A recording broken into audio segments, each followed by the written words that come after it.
Hey guys, what's going on? I just wanted to give y'all an update of what's been going on in my life for the last month or so.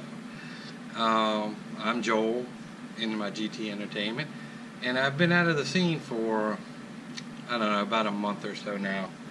And I just wanted to give you a heads up why. About May 18th, I was at work, and that was my anniversary that day, and was just trying to make a little extra money so I could take my wife out and stuff so we could have a good anniversary. And while I was there, I started experiencing some chest pains right up in here. It wasn't a typical feeling like a heart attack or anything, so I didn't play that role for a little while. I kind of stayed at work and went along with it. And about an hour or so passed, and like I said, my arms were numb from like halfway on both sides. And you hear about the heart attacks and stuff about all on one left side, feel like an elephant on your chest and stuff like that. And I wasn't experiencing that, so that wasn't what was on my mind at the time. But needless to say, I didn't feel right. So I went ahead and, me being myself, drove myself to the emergency room. And just to let y'all know, I work at night. So we work from midnight to 9 o'clock in the morning. So this was roughly around 2 in the morning, something like that, on that Friday night.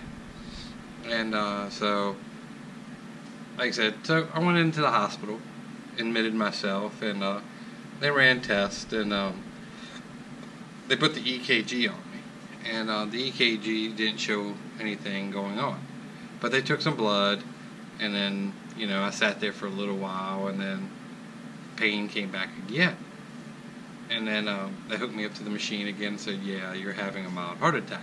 And at that time my blood work came in, and if anybody that's had a heart attack or whatever, once you have a heart attack, it drops enzymes into your bloodstream, which means that when you have a heart attack, there's certain cells that die, and they could catch it in your bloodstream. So they said, yeah, that's what's going on. So they started prepping me to get a stent put in. So if y'all don't know what a stent is, it's like a little tiny tube that goes into your vessel that, if your vessel collapsed or whatever, it opens it up. So that way it'll do its normal thing. So they were going to do it that night. They started prepping me and everything. And like I said, it got to a point where they're like, well, it's not that serious at the moment. Well, I'm thinking, oh, I'm in a heart attack. How serious you need it to be. But anyway, I guess there's different levels to it. So they said, well, they'll just keep me overnight, and then in the morning they'll go ahead and put that stent in. And when you do a stent, they come in up your leg, around your groin area, and then come up to your heart and put the stent in. So when they did that Saturday, they found that I had clogged arteries. So at that time, I didn't know how many arteries were clogged. They just told me I had some clogged arteries, and they needed to go in and open up my chest and fix it. So you start thinking all sorts of craziness. So I'm stuck in the hospital for the next 2 days before the operation. The operation was on Monday, the 20th, and so I had a hotel room for the next 2 days at the hospital because they didn't want me to go home and have another heart attack or whatever. They wanted to monitor me. And as I was there, they were prepping me for the big operation, lowering my blood pressure and thinning out my blood and, getting everything ready for the big operation.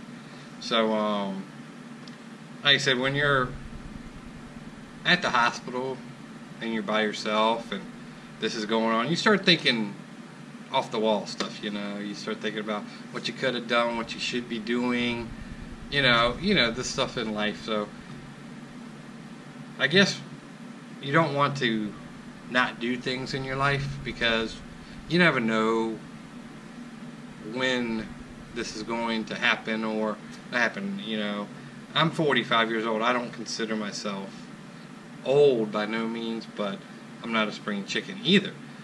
So, but I didn't think I was going to have this type of situation happen to me at this age. So, anyway, neither here or there, but so while you're in the hospital and you got all these thoughts going through your heads and whatever, I had a bunch of my friends that found out about what was going on come visit me and stuff, so they were real supportive and, you know, having my back and, you know, consoling me and everything, because it was really hard for me. But, you know, it's part of life, and you kind of have to move ahead and deal with it. So the good thing is I'm here talking to you now. So, okay, back to the story. Now we're at Monday. Monday morning, you know, they got me up at 6 something in the morning and went ahead and got me prepped up for this operation. So, I don't know if you know anybody that has had heart surgery or, you know, has had it, or their fathers or their parents or something like that. It's kind of a scary thing, but it's a kind of a common thing too. What they do is they get you up here and they crack you open from here, open up your sternum, and then pull a artery out of your leg. I don't know if y'all can see that or not, but they pull it here, and then they use that artery in your heart. They do what's called a bypass. And if you look at like an interstate where you have a road, that's your normal artery, and the bypass that goes around. So what it does, they don't unclog the artery that's there, they just give it another route to go. So so that's what they did. And you know, I was at the hospital for a week, and I got back, and obviously I'm doing well. I'm getting stronger every day, but like I said, you have to be patient, because when they break your sternum, it has to repair.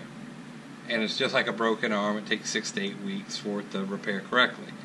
And you know, me being always so independent and stuff, it's hard for me to ask for people to do stuff or get things done, and you know, but I have a good group of friends that have been here by my side from day one, calling me, hitting me up, you know, what do I need, what does Pam need, what do the kids need, do you need something done around the house, whatever, you know. So I've been cherished with that.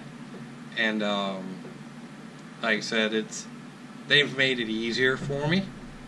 Like I said, it's a scary thing, because again, like I said, you don't know where you're going to end up.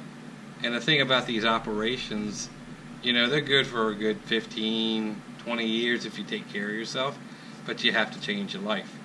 I used to smoke till the 18th, and I don't smoke anymore. I don't vape. I am eating a healthy lifestyle and changing the way I am about stuff. Now, you know, everybody does that at first because they get scared and, you know, wants to do good and whatever. But what freaks me out about the whole operation, and I don't know if any of y'all have had this go on or whatever, but I'll have this operation again at some point. It may be 15 years from now, 20 years, 10 years. I guess it all depends how I take care of myself and do what I need to do. And it's a scary thing, because I know it's around the corner at some point. You know, it's not today, it's not tomorrow, it's not next week, but you know, it will be around again. So I'm at the point now where if there's stuff that you want to do in your life and you can do it, do it. Don't have regrets, because you don't know. You don't know what's going to happen down the road. You don't know what is going to be there.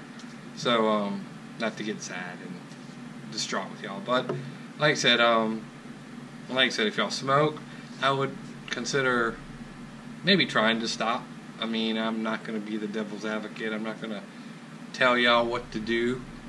I don't know if that's what caused my issue.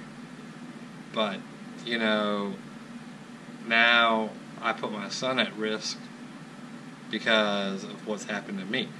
So now he needs to check himself all the time because of what is going on with me. And, you know, if I lived a healthier lifestyle or maybe did things a little different, this may not have happened. Or it still may have, because I am diabetic and high cholesterol runs in my family. And, you know, I was doomed from the get-go, I guess. But I guess I could have done stuff to prevent it. But anyway, that's not what I'm here to talk about. But just to let y'all know that I'm getting back on my feet. I'm going to start kicking out some more videos and stuff. I'm going to try to hit Cars and Coffee tomorrow morning. And it's been a while since I've done one. So I'm feeling healthy enough to walk around. The doctors want me to walk, so that's a good place to go do it. Plenty of cars to look at and, you know, stuff to do. So tomorrow I'm going to try to get y'all a video on Cars and Coffee. And then I want to do a little shout out to my friends at Black Ops Detailing. It's a local company here in Richmond. They do mobile detailing and stuff like that. They're giving me a little hookup on my car Sunday because I'm not able to clean it myself right now. I'm not able to do any pushing or pulling or anything over 5 pounds and stuff like that. So they're coming to detail my car Sunday and take care of it for me. So I appreciate that for sure. So if you're in the Richmond area, give them a hit up and let them take care of you too. But like I said, I'm gonna go now, and I don't want to drag this thing out too much longer. But like I said, it's something I wanted to get out to y'all and let y'all know where I am. I'm getting healthier and stronger, and we're gonna get back to where we were. I want to thank y'all that have supported me, and the ones I did know, I have no grief with, because now y'all do. But we'll go ahead and take it a day at a time. I'll see you about the video for tomorrow, and I want y'all to hang in there, and I'm coming back and we'll go get this stuff started. And again, with my car, I've done some stuff to my car since the last videos, but this happened and I haven't been able to show y'all, so I may do a little quick vlog with that also. So I got some stuff coming and getting queued up. So like I said, I've talked enough. This is probably like a 12-13 minute video, maybe hitting 15, and not everybody just wants to hear me ramble. But I appreciate y'all's support. I appreciate all y'all for what y'all do. And like I said, if there's stuff that in life y'all want to get done and you can do it, don't have regrets, get it done, enjoy it, and we'll catch you on the next video. And y'all have a good evening, alright? Peace out, y'all.